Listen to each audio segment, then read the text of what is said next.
comment vous allez? Alors nous, ça va. On va voir la fièvre aujourd'hui. Toujours dans la joie et dans la bonne humeur.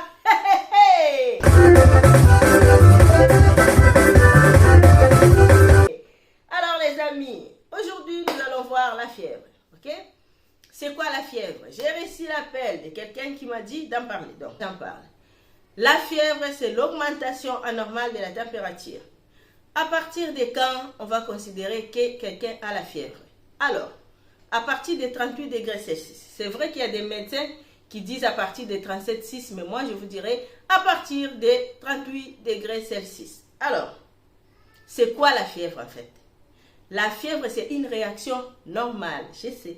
C'est une réaction normale du corps face à un intrus. Déjà, si vous avez face à une infection, ça peut être parasitaire ou bactérienne ou virale.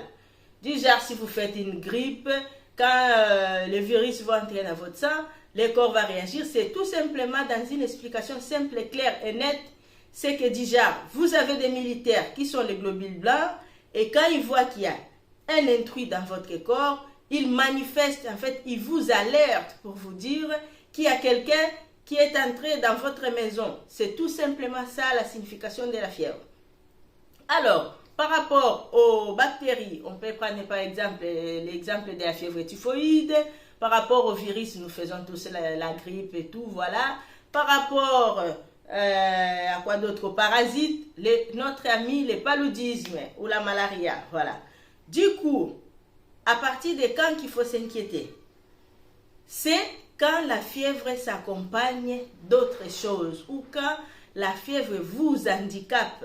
Mais la fièvre en soi n'est pas un problème. Ça vous dit juste alerte, faites attention, il y a quelque chose. Maintenant, c'est à vous de savoir qu'est-ce qu'il y a.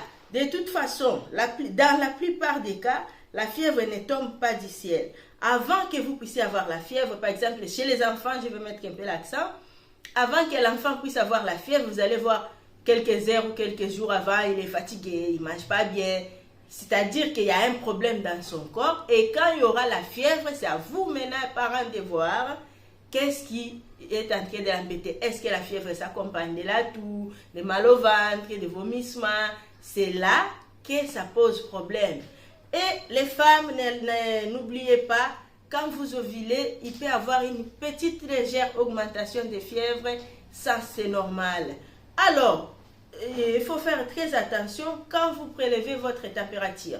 Vous n'allez pas faire un footing, vous revenez, vous prenez les thermomètres, vous mettez et vous prélevez la température. Là, franchement, ça va vous donner une température haute, mais pour autant, vous n'êtes pas malade. Vous venez de manger un repas chaud, vous prélevez la température. Je crois que ça va donner un très mauvais résultat. Vous sortez sous la couette, vous êtes couvert, si vous êtes frileuse comme moi, qui se couvre avec 400 couvertures.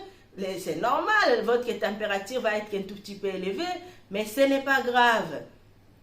Donc, comment prélever la température pour avoir une bonne mesure? Alors, ça a été longtemps, les gens ont dit, ouais, ils ne voulaient pas les thermomètres rectal parce que c'était intrusif, parce que c'était ceci, cela.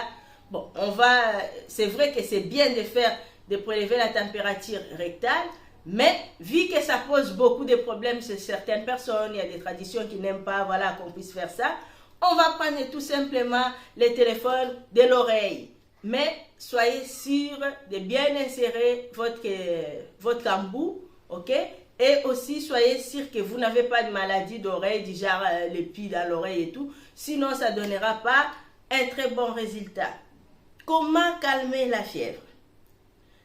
Alors, je veux vous dire, arrêtez ce qu'on nous a toujours fait quand on était petit. Et ça, c'est un réflexe. Dès que vous voyez votre enfant à la fièvre, le premier réflexe, c'est de le couvrir. Pourquoi? Parce que souvent, la fièvre s'accompagne des frissons. Et vous pensez que vu qu'il a froid ou elle a froid, je vais couvrir, comme ça il va se sentir mieux. Non, ça n'arrange pas. C'est-à-dire, je ne vous dis pas de le laisser complètement ni non plus, mais laissez-les en body, c'est déjà suffisant. Ne les mettez pas les manteaux, les blousons, 400 couvertures, non. Et aussi, imaginez-vous ce que plusieurs parents font l'erreur d'aller faire un bain froid. Franchement, entre nous, toi étant que papa, quand il y a la fièvre ou toi étant que maman, tu vas aller plonger dans une baignoire froide? Non! juste prendre un petit morceau de tissu, les mouiller un tout petit peu, mettre au fond, c'est déjà suffisant. Mais n'infisque, laisser l'enfant à découvert, c'est déjà bon. Donc, vous enlevez les vêtements lourds et tout, vous les laissez en body, voilà, ça va aller dans pas longtemps. Mais si ça passe pas, il faut aller voir un médecin. C'est vrai que la fièvre, des fois, ça peut amener des convulsions. Mais bon, j'espère que vous n'arriverez pas là. Et les convulsions qui viennent de la fièvre sont des courts moments. Voilà, c'est moins de 5 minutes. Et puis voilà, n'hésitez pas à aller voir votre médecin s'il y a besoin. Mais voilà, je pense, j'ai fait le tour. Quoi d'autre? Alors, par rapport à la question qu'on m'avait posée, pourquoi cet enfant était mort après un bain froid? C'est sûr qu'il a dû faire un malaise cardiaque dans son bain. Ce n'est pas bon. Déjà, c'est pas sympa de votre part de faire un bain froid et ça sert pas à grand chose parce que le problème n'est pas sur la peau mais dedans. Donc, traiter les problèmes qui causent la fièvre, c'est mieux que de combattre la fièvre en soi. Mais dans le pire des cas, si vous avez un petit paracétamol, vous pouvez donner.